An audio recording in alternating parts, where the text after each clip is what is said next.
বলছি ডাক্তারবাবু। হ্যাঁ, দাঁড়াও।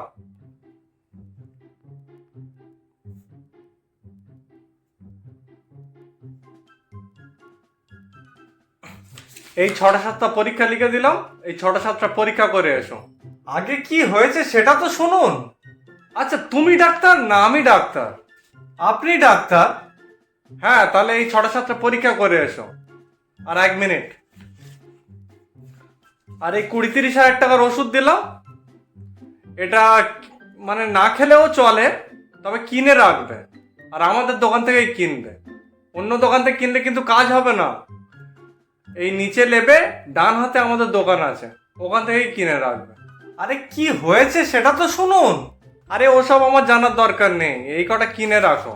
বলছি ডাক্তারবাবু, এমন কিছু ওষুধ দিন যাতে দুদিনে আমার রোগটা সেরে যায়। এটা তো সম্পর্ক নষ্ট করার কথাবার্তা হলো। দুদিনে যদি তোমার রোগ সেরে যায় তাহলে তুমি দ্বিতীয়বার আমার কাছে আর আসবে? তাহলে তো তোমার আর আমার সম্পর্কটা নষ্ট হয়ে যাবে। বারবার তুমি যদি আমার কাছে আসো তাহলে তোমার আর আমার সম্পর্কটা বেশ ভালো থাকবে না। আচ্ছা, তুমি 15 দিন ওষুধ কটা খাও, তারপরে তোমার অপারেশন করা হবে। অপারেশন? অপারেশন আবার কিসের? আমার তো সর্দি হয়েছে। হ্যাঁ, সর্দিরই অপারেশন করা হবে, নাকটা কেটে বাদ দেওয়া হবে তোমার।